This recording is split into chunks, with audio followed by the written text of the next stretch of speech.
So let's look at the energy of particles. The big question here is, if you look at a substance, will all the particles have exactly the same energy? And the answer to that question is no. They'll be spread, the energy of the particles will be spread over a range of energies. So we're going to look at the Maxwell-Boltzmann curve as well. That shows us how the energy is spread. So the Maxwell-Boltzmann distribution curve, it is called.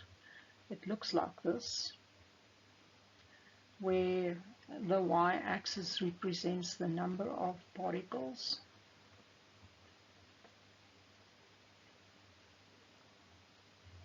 and the x-axis represents the energy, and in specific the kinetic energy of particles. Now this curve, on this energy line, we're actually wanting to look at chemical reactions. So a chemical reaction will take place, if we go back to grade 11, when all the old bonds in the reactants are broken, and the energy that is needed to break all the bonds of the substances is called the activation energy. So your activation energy is somewhere on the energy axis. You'll need a certain amount of energy.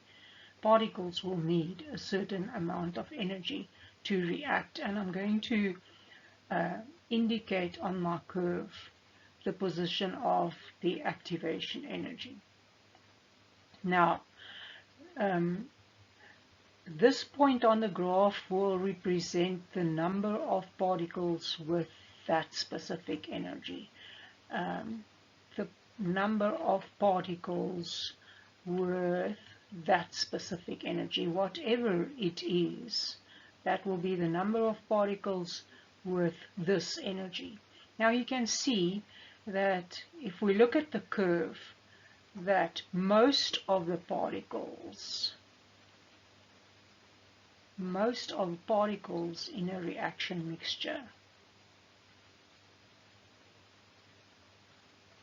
will have energy lower than the activation energy.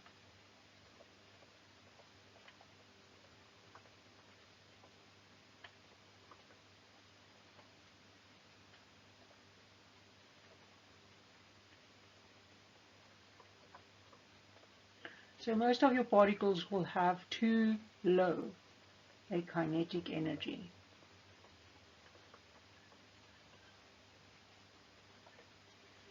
To take part in a chemical reaction.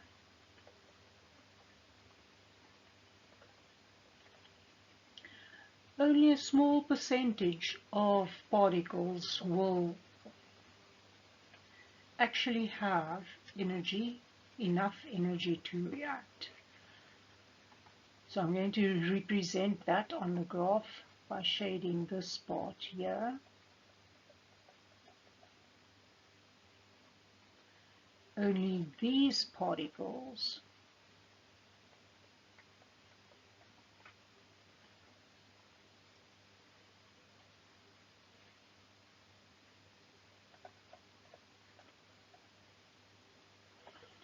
few particles has enough energy to react. Right, so this is the situation in most reaction chambers. You actually need to move this Maxwell-Boltzmann distribution curve so that more particles will have energy higher than the activation energy. We will discuss this matter later. I've already said that the energy of the particles depends on the temperature of the particles. Next thing I want to revise is endo and exothermic reactions, and I've got a video there that you can look at. So particles and their energy is the next heading. So I want us to look at the exothermic energy profile. Now exothermic means that the products will have a lower energy than the reactants. Products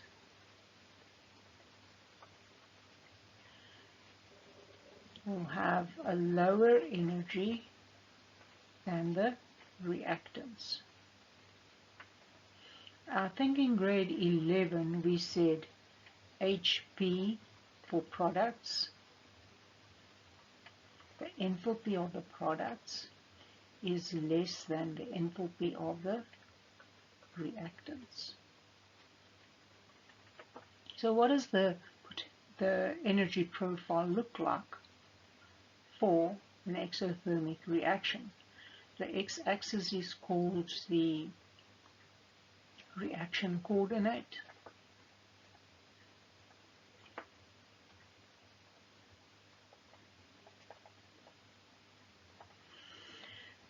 And for some reason they call this the energy,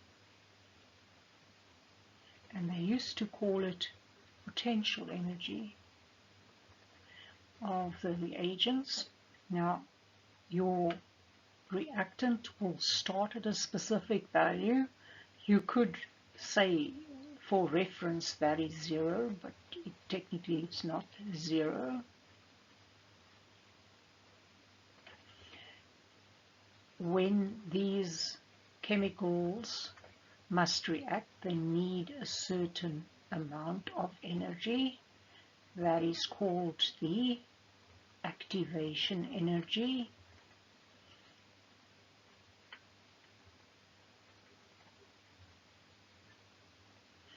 And then the energy released will take us down to the enthalpy of the products. And we see here that the products have a lower energy than the reactants. Sorry, let me just, that is the activation energy. So your activation energy will be that energy minus the HR. Then all that energy is released, and this is called the change in enthalpy, or the heat of the reaction, which is HP minus HR, which will give you a value less than 0. So that means delta H is negative.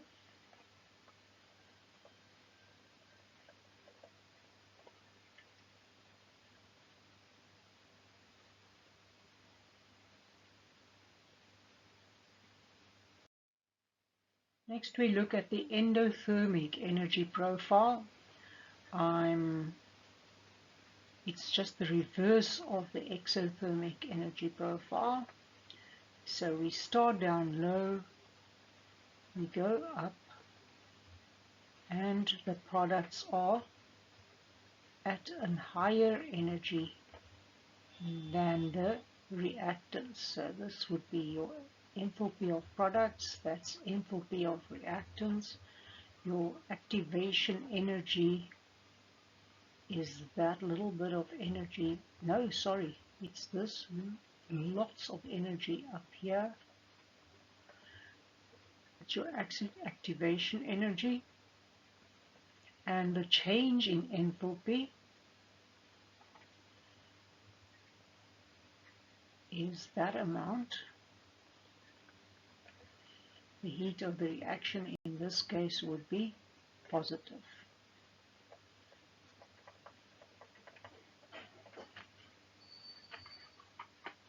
We look at these graphs later on again. Next we look at the phase of the reagents. We get homogeneous and heterogeneous reactions. Homo means all of the same kind, and obviously heterogeneous would then mean different kinds. So an example of a homogeneous reaction is if we take hydrogen gas and react it with oxygen gas, and it forms hydrogen oxide in the form of gas. This reaction takes place at very high temperatures, so obviously the water that is formed will be in the gaseous phase. For the sake of those who would like the equation to be balanced, there you go. And in grade 10 we did quite a number of homogeneous reactions where we did reactions in aqueous medium.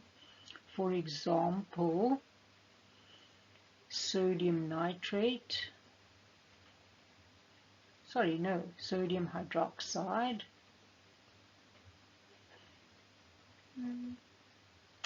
which is dissolved in water, and hydrochloric acid, also dissolved in water. That will make sodium chloride, which is soluble in water, so dissolved in water, and some extra water will form, but water is a liquid, ma'am, so that's not an example of a homogeneous reaction. Sorry to do that, but maybe we should do another example then. Another example of a homogeneous. Let's do sodium chloride dissolved in water and mix that with magnesium nitrate, and it will form sodium nitrate, which is soluble in water. All these things are soluble in water, and magnesium chloride, also soluble in water. For the sake of balancing, 2 sodium chlorides will satisfy this reaction, and 2 sodium nitrates. We can go to the same section and get a heterogeneous reaction. For example, sodium chloride mixed with silver nitrate. It is important to know your solubility rules.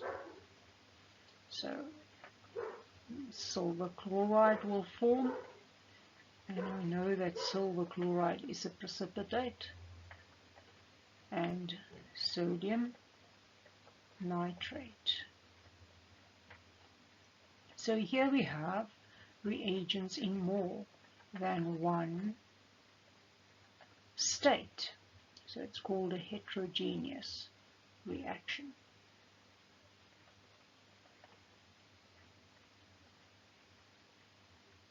Another one, carbon, which is a solid, will react in oxygen, which is a gas, and it will make carbon dioxide, which is a gas.